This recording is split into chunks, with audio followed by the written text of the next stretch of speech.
হে ভগৱান, এদিন দুদিন কৰি ঘৰখনৰ অভাৱ দিনে দিনে বাঢ়ি গৈ আছে। ঘৰখনত খাবৰ কাৰণে একো এটা নাই। ভোকত পেটৰ নাড়ী ছিগি গৈছে। কিনো কৰিম ভাবিয়ে পোৱা নাই। ঘৰখনত যি নেকি সাঁচতীয়া পইচা আছিলে সকলোখিনি খৰচ হৈ গ'ল। এতিয়া খাবৰ কাৰণে একোৱেই নাই। হে ভগৱান, তোমাক হাতযোৰ কৰি কৈছোঁ, আমাক আৰু দুখ নিদিবা আৰু কষ্ট সহিব নোৱাৰোঁ। আমাক খাবৰ কাৰণে কিবা এটা গোটাই দিয়া। হে ৰহিমলা, খাবৰ কাৰণে কিবা যোগাৰ কৰিছিলা নেকি? বহুত ভোক লাগিছে, পেট শুকাই গৈছে ভোকত। হেৰি, ঘৰতচোন খাবলৈ একোৱেই নাই। যি নেকি সাঁচতীয়া ধন আছিলে সকলোখিনি খৰচ হৈ গ'ল। এতিয়া ঘৰত খাবলৈ চাউল পাতি একোৱেই নাই। আপুনি যোগাৰ কৰিলেহে কৰা আৰু। তুমি চিন্তা কৰি নাথাকিবা, মই কিবা এটা কৰিম। জংঘলতে গৈ দুডালমান খৰি পাওঁ নেকি চাওঁগৈ। খৰি বেছিয়ে কেইটকামান উপাৰ্জন কৰি খাবৰ কাৰণে কিবা এটা গোটাবিহি।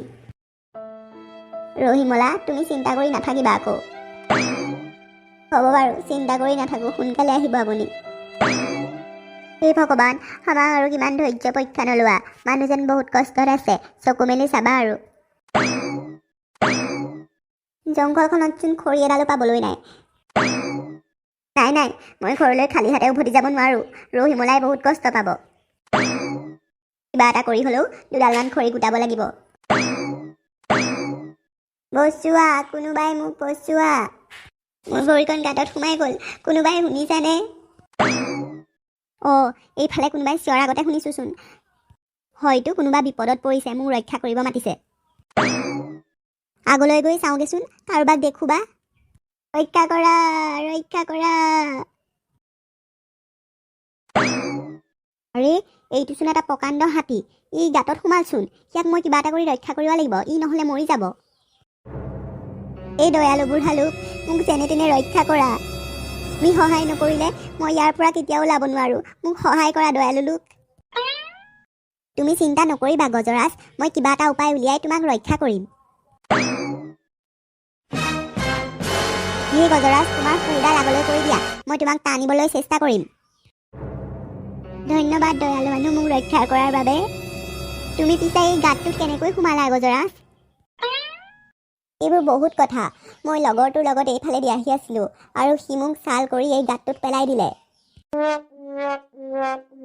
তুমি হয়তো মোক ৰক্ষা নকৰা হ'লে আজি মই ইয়াৰ পৰা ওলাব নোৱাৰিলোঁ হয়।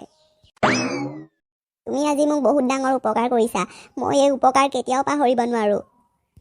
নাই নাই, এইটো মোৰ কৰ্তব্য হয়। কোনোবাই বিপদত পৰিলে মই সহায় কৰাটো মোৰ কৰ্তব্য। তুমি নহয়, আন কোনোবা হোৱা হ'লেও মই আজি সহায় কৰিলোঁ হয়। এই দয়ালু লোক, তোমাক এই সহায়ৰ বিনিময়ত কি লাগিব কোৱা? মই তোমাক কিবা এটা সহায় কৰিব বিচাৰোঁ। মই বৰ ডাঙৰ বিপদত পৰিছোঁ গজৰাজ। মোৰ ঘৰত খাবলৈ একো নাই, পত্নী ভোকত আছে। এতিয়া যদি মই জংঘলৰ পৰা খৰি নিনি বজাৰত নেবেচোগৈ, মোৰ পত্নী ভোকত মৰি যাব। তুমি খৰি নি বেচিব নালাগে, তোমাক মই সহায় কৰিম। এইটো লোৱা, এইটো হৈছে যাদুৰ ফল। এইটোক তুমি যি বিচাৰিবা তাকেই পাবা। কিন্তু শুনা, ইয়াক তুমি ভালদৰে ব্যৱহাৰ কৰিবা। কেতিয়াও তুমি লোভত নপৰিবা। লোভত পৰিলে তোমাৰেই বিপদ। হে গজৰাজ, মোক এইকণ সহায় কৰাৰ কাৰণে ধন্যবাদ। মই আপোনাৰ এই সহায় কেতিয়াও নাপাহৰোঁ। তেনেহ'লে মই মোৰ ঘৰৰ ফালে বাট লওঁ। মই মোৰ পত্নীক এইটো দেখাওঁগৈ। পত্নী বহুত সুখী হ'ব। নিশ্চয়, আকৌ লগ পাম তোমাক। হে ভগৱান, মানুহজন ইমান সময় হ'ল আহি পোৱাহি নাই। জংঘলত খৰি বিচাৰি পালেই নে নাই পোৱা। ৰহিমলা, ৰহিমলা, চোৱাচোন মই কি আনিছোঁ। আৰে, আপোনাৰ হাতত এইটো কিনো? কি আনিছে আপুনি? এইটো হৈছে যাদুৰ ফল। এইটো মোক জংঘলত গজৰাজে দিছে। আজিৰ পৰা আমাৰ সকলো অভাৱ অনাটন দূৰ হ'ব। আজিৰ পৰা আৰু আমি খালী পেটেৰে থাকিবলগীয়া নহয়। বন্ধুসকল, গম পালে নহয় এতিয়া? আমি সকলোকে সহায় কৰিব লাগে, তেতিয়াহে আমাক ভগৱানে চকু মেলি চায়। আৰু আমাৰ চেনেলটো ছাবস্ক্ৰাইব কৰিব নাপাহৰিব দেই বন্ধুসকল।